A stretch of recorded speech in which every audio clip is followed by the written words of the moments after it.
जाना है इस दुनिया से, इसी बीच में ये शरीर मिला है। हमारे गुरु महाराज कहते हैं ये इस धरती पर जो संत पुरुष आते हैं ना, मोह जनित संशय सब हरना।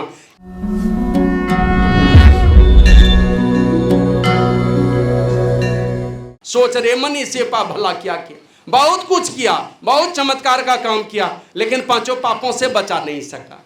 और रामकृष्ण परमहंस ने कहा बहुत बड़े चमत्कारी हैं, लेकिन सारा पाप आपसे अगर हो रहा है तो ये पाप क्या करेगा, आप समुद्र की तलहट्टी में रहें कि माउंट एवरेस्ट और कंचनजंगा की सबसे ऊंची चोटी पर जाकर के रहेंगे, ये पाप आपके पीछे पीछे चलेगा।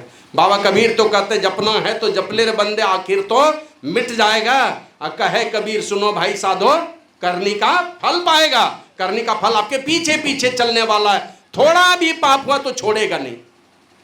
एक डॉक्टर हुए, वो जब मर गए ना तो दूसरे जन्म में वो अंधा साधु बन गया। अब अंधा साधु भगवान बुद्ध की शरण में गया, उनसे दीक्षा लेकर के साधन भजन किया तो आत्मज्ञानी बन गया, अरहत प्राप्त कर लिया। अब अरहत प्राप्त किया लिया तो लोग भक्त लोग पूछते हैं भगवान बुद्ध से कि भगवान ये इस अंधे हैं और इस जीवन में आत्मज्ञानी है, नाम इनका चक्षु पाल है, तो ये जब इस जन्म में आत्मज्ञानी हुए तो पिछले जन्म में तो बढ़िया बढ़िया कर्म किए होंगे तब ना आत्मज्ञानी इस जीवन में हुए। तो पिछले जीवन में बढ़िया किए हैं तो अंधा क्यों हो गए, बढ़िया बढ़िया करके आया तो इस जीवन में अंधा क्यों हुआ। बहुत लोग कहते हैं देखिए ऐसा साधु है, काहे ऐसी बीमारी हो गई, तो किसी जीवन में किया होगा, अंतिम समय में भोग लिया, अब चला ये इस दुनिया से परमात्मा में मिल जाएगा, दोहरा का शरीर धारण करना है नहीं उनको। तो पूछा कि ये अंधा क्यों हो गया, का पिछले जन्म में ये कई जन्म पहले ये डॉक्टर था और ईर्ष्या के कारण इसने एक माँ का आंख फोड़ दिया था। इलाज करने के बहाने एक माई का आंख ही फोड़ दिया। वो पाप इसके पीछे पीछे चलता रहा। इस जीवन में इतना तपस्या किया है कि आत्मज्ञान तो प्राप्त किया, लेकिन वो पाप का फल जो पाप इस शरीर से हुआ था ना, ये तो सजा भोगना पड़ेगा ना। ये भले ही शरीर से अलग है, लेकिन शरीर से जो पाप हुआ है वो तो भोगना पड़ेगा इसको। इसीलिए इस जन्म में ये अंधा हो गया। पिछले जन्म में ये डॉक्टर था, एक माता जी का आंख फोड़ दिया था, तो वो पाप पीछे पीछे चलता रहा। एक दिन मैं पढ़ रहा था, महामौदगल्यायन चले जा रहे थे भगवान बुद्ध का दर्शन करने। गृध्रकूट पर्वत पर होते हुए जब गुजरे ना तो देखे एक विशालकाय सूअर को, हाथी जैसा सूअर, माना हाथी जितना बलवान उतना बड़ा सूअर देखा। अब सूअर पीछे तरफ भी पूंछ है और सूअर के मुंह में भी पूंछ है, दोनों तरफ पूंछ। और मुंह वाला पूंछ जो है, बीच से मुंह के बीच से पूंछ निकला है, मोटा जैसा पूंछ है, और उस पूंछ में लाखों लाख कीड़े पड़े हुए हैं। अब सोच लीजिए वो सूअर खाता कैसे होगा, मुंह में ही है, मुंह में ही पूंछ है और उस पूंछ में लाखों लाख कीड़े पड़े हुए हैं। माने एकदम नहीं, जहां तहां दौड़ रहा है, बन बन करता, वो सारे कीड़े, लाखों लाख कीड़े। तो महामौदगल्यायन जाके भगवान बुद्ध से पूछता है भगवान इसकी ये गति क्यों हुई। तो कहा पिछले जन्म में जो है ना, पिछले जन्म में ये साधु लोगों को देख के, माना महात्मा को देख करके थू थू करता था, कुष्ठी है, माना कुष्ठ बीमारी है, इसलिए कुछ नहीं कमाता है, पंगु बना हुआ है, देख करके थूकता था, इसलिए इस जीवन में इसके मुंह में ही पूंछ आ गया और पूंछ में ही कीड़े लग गए, कीड़े पड़ गए इनको। अब देते रहो, थू थू करते रहो, किसको किसको गाली दोगे। तो ये पाप, आपके पाप और पारा को कोई पचा नहीं सकता, ऐसा रामकृष्ण परमहंस ने कहा। तो वही कहते हैं जाना है इस दुनिया से, इसी बीच में ये शरीर मिला है। हमारे गुरु महाराज कहते हैं ये इस धरती पर जो संत पुरुष आते हैं ना, मोह जनित संशय सब हरना, इस अज्ञानता से उत्पन्न सारे संशयों को मिटाने वाले ये धरती वाले जो देवता है ना, और देवता अज्ञानता से उत्पन्न संदेहों को नहीं मिटा सकते, क्योंकि सारे देवी देवता वो खुद ही आसक्ति में, बंधन में, अज्ञानता में पड़े हैं, विषयों के दलदल में डूबे हैं, तो आपको कहां से मुक्त करेगा। ये धरती वाले जो देवता हैं, महिषुर माने धरती वाला देवता, ब्रह्मवेत्ता, ब्रह्म ज्ञानी, यही आपके सारे संशयों को मिटा करके ज्ञान के लोक में आपको पहुंचाने का सामर्थ्य रखते हैं। तो तुलसीदास जी महाराज कहते हैं बंदों प्रथम महिषुर चरना, मोह जनित संशय सब हरना, अज्ञानता से उत्पन्न सारे संशयों को मिटाने वाले ये महापुरुष होते हैं। अब फिर कहते हैं सुजन समाज, सकल गुण खानी। सुजन माने सुंदर जन। सुंदर जन कौन? संसार में सुंदर कौन? अगर सुंदर रहते ऋषि मुनि तो राम जी जाते उनके पास। उनके सामने में सुंदर कौन? तो कहा जाति पाति कुल धर्म बड़ाई, धन बल परिजन गुण चतुराई, भगतिहीन नर सोहई कैसा बिनु जल बारिद देखिए जैसा। जाति पाति कुल धर्म का बड़प्पन सब कुछ है, जाति का बल, कुटुंब का बल, धन बल, सब बल में बड़े हैं, भक्ति नहीं है तो कहा कि उसके साथ में कोई रिश्तेदारी नहीं। भगवान जी कहते हैं कोई रिश्तेदारी नहीं। बाहर की खूबसूरती से बाहर के लोग रिझेंगे और अंतर की खूबसूरती अर्थात आपके भक्ति की खूबसूरती से संत पुरुष परमात्मा रिझते हैं। तो कहा कि वो खूबसूरत होते हैं। तो कहते हैं सुजन मन कौन? सुंदर जन। सबसे बढ़िया आदमी कौन? तो सुजन मन भक्त जन अर्थात साधु जन अर्थात संत जन का। ये सुजन जो होते हैं ना, ये कौन होते हैं?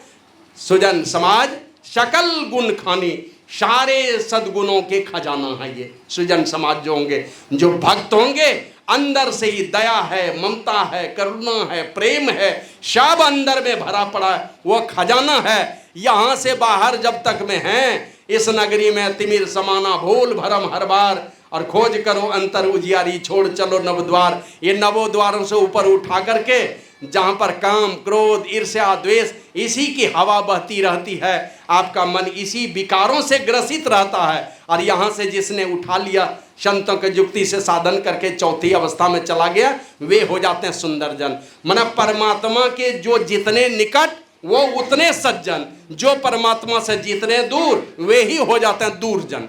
परमात्मा से दूर तो दूर जन और परमात्मा से निकट तो सुजन माना सज्जन हो जाते हैं।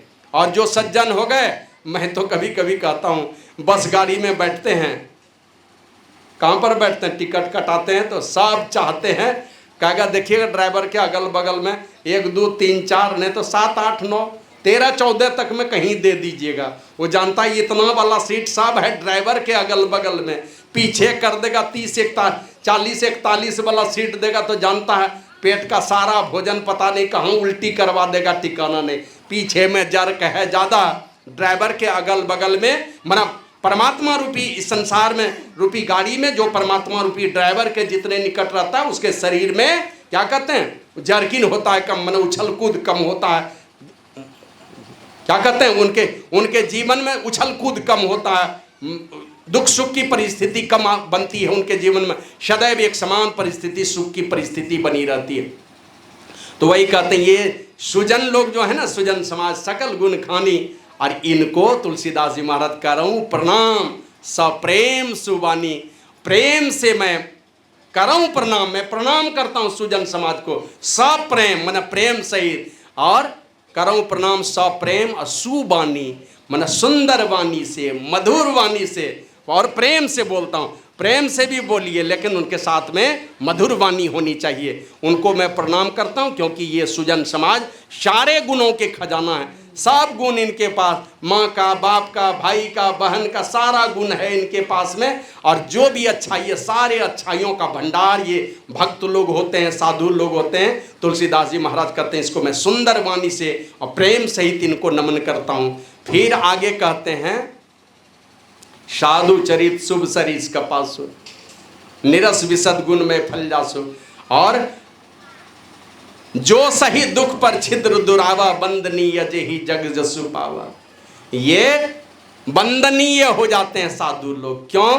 कहते हैं दूसरे के बुराई को छिपा करके गुणों का बखान करते चलते हैं, जानने नहीं देगा दुनिया के लोगों को।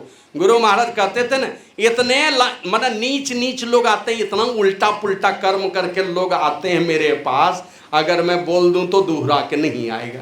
इतना गंदा गंदा कर्म है। कोई दूध का धोया हुआ कुछ ना कुछ, अरे कोई बच्चा बोले कि हम पेशाब किए थे, पैखाना किए थे, हम हाथ नहीं लगाए थे बचपन में, ऐसा होता है क्या? नादानी में तो हाथ पखाना में जाएगा, पेशाब में जाएगा, सांप बिच्छा क्या पकड़ेगा बच्चा पता नहीं। उसी तरह जब तक होश नहीं है, कोई सिखाने वाला नहीं है, कहीं न कहीं लोगों से गलती हो ही जाती है। तो गलती हो गई तो वही गलती है कि ढेर में बैठे रहेंगे। कि बचपन में हम लोग क्या करते थे, कहीं गिर जाते थे, क्या करते थे, गिर गए तो अब दोहरा के साइकिल पर नहीं चढ़ के नहीं सीखना है, दोहरा के फिर चढ़ते थे। एक बार गिरे तो देखते दोनों हाथ से इधर उधर सब झाड़ लिए, गर्दा धूल, फिर उड़ान दे देते थे, कोई देखा तो नहीं पीछे से। तो साधु लोग क्या करते हैं, आपके सारे दुर्गुणों को छिपा करके आपके सद्गुणों का विस्तार करते हैं, संसार में दुनिया में प्रचारित करने का काम करते हैं। जैसे छोटे बच्चे को नुन्नू बाबू कह करके पीठ ठोक करके आगे बढ़ाते हैं, नहीं बढ़ाते। यही सकरी गली में जब हम पढ़ते थे, काजी गांव के एक शिक्षक थे जयनारायण यादव, अब तो एक्सपायर कर गए। तो 1 महीने से मैं बीमार था और वो शिक्षक आए मेरे बड़े भाई के पास सकरी गली में, बोले सरजू कहाँ है? बोला वो सोया हुआ है। क्या बात है? बोला 1 महीने से बुखार इसका खत्म ही नहीं होता, रह करके 1-2 घंटे में बुखार आ जाता है। बोले नहीं, इसको परीक्षा देने के लिए जाना है, दुमका में कल परीक्षा है, जाना है इसको आज। बोला नहीं, वो एकदम नहीं जा सकेगा, 1 महीने से बीमार है, कुछ खाता भी नहीं है, उल्टी करते रहता है, बुखार रहता है हमेशा। बोले नहीं, वो परीक्षा देने के लिए जाएगा। हमारे पास जा करके पीठ ठोका, बाबू तुम सक जाओगे, तुम चलो, हम जानते हैं तुम सक जाओगे, तुमको चलना है। और उनको लगता होगा कि शायद ये विद्यार्थी मेरे स्कूल का नाम कर दे। कभी भी सकरी गली मिडिल स्कूल से ग्रामीण छात्रवृत्ति में कोई पास नहीं किया था, और हम पहला स्टूडेंट थे, संथाल परगना जिला में टॉपर हुए हैं वहाँ से। 1 महीना बीमार थे और परीक्षा देने गए तो इतना उत्साह भर दिया, उत्साह भर करके हमको उस योग्य बना दिया। और उसी अवस्था में गए, परीक्षा दे करके जब निकलने लगे ना, तो मास्टर साहब गए हमको रिसीव करने के लिए, अंदर घुस गए। तो जो गार्डिंग कर रहे थे ना, तो वो पूछते हैं ये आपका विद्यार्थी है? बोला हाँ। का ये मार गया बाजी, वहीं बोल दिया ये मार गया बाजी। का कैसे? का ये एक भी गलती नहीं लिखा, मैं देख रहा था इसकी कॉपी, हैंडराइटिंग भी बहुत बढ़िया और सब एकदम 100% के नंबर लगा, यही टॉप होगा। तो ये ग्रामीण छात्रवृत्ति में, और उस बार पास किए तो 100 रुपया महीना, 79 से 82 तक हमको मिला, मैंने 4 साल 100 रुपया महीना। अभी लगता है 6-7 हज़ार में भी उसकी बराबरी नहीं होगी। आज मैंने 79 ईस्वी की बात है, 21, 24, 45 साल पहले। श्री सद्गुरु महाराज की जय। श्री सद्गुरु महाराज की जय। तो बंदनीय जो सही दुख पर छिद्र दोरावा, बंदनीय जेहि जग जसु पावा। साधु लोग क्या करते हैं, आपके दोषों को छिपा करके गुणों का बखान करते दुनिया में, कभी जानने नहीं देंगे आपके विषय में अगर कुछ गलती है। आप जानते हैं ना, वही अंगुलीमाल के विषय में आप सोच सकते हैं कितना बड़ा आतताई होगा। गर्दन काटता था और गिनती पुराने के लिए अंगुली का माला बना के पहनता था। आप सोच लीजिए कैसा बॉस था वो। काट ले गर्दन, अंगुली अपने गले में टांग के रखता था, मनुष्य की अंगुली। और उस आदमी को भगवान बुद्ध ने क्या किया, देखा कि बस ये चखना बनने वाला है, मन सब इसका मटिया मेट होने वाला है। कौशल नरेश महाराजा प्रसेनजीत इसको छोड़ेगा नहीं, पहले चले गए भगवान बुद्ध। आज जैसे देखते हैं ना, वो बीन बजाने वाला, नहीं सुने थे बैग पैपर की कथा बचपन में, शायद कोई कहानी हम लोग पढ़े, साहब मूसा को बांसुरी बजा करके लेकर के चला गया। उसी तरह अंगुलीमाल को साधु बना करके कासाय वेश पहना करके लेके चला आया उधर से, और वो जो भगवान बुद्ध को काटना चाहता था उसी को चेला बना के लेके चला आया। ऐसे सोच सकते हैं कैसी शक्ति होगी उनके अंदर। करेगा कोई? थोड़ा भी जाने को कोई बदमाश आदमी रहे ना, तो इसको क्या दीक्षा देंगे, भेज दो कुप्पा घाट। और वो भगवान बुद्ध उस बौसे को लेकर के चले आए, अंगुलीमाल को साधु बना करके। अब महाराजा प्रसेनजीत को देखा कि हजारों फौज लेके जा रहे हैं। कहाँ जा रहे हो? बोला जा रहा हूँ अंगुलीमाल का सफाया करने। बोला अगर साधु बन जाएगा तब? अब बस बन गया तो बन गया, बनने में देरी लगता है। संकल्प होना चाहिए कि अब हमको पूरब दिशा में जाना ही नहीं है।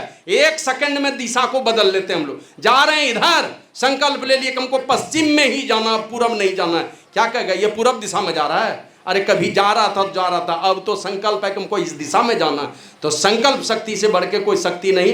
तो कहा कि देख लो तुम्हारे सामने में खड़ा है। तो महाराजा प्रसेनजीत उनके चरणों में दंडवत हो गए।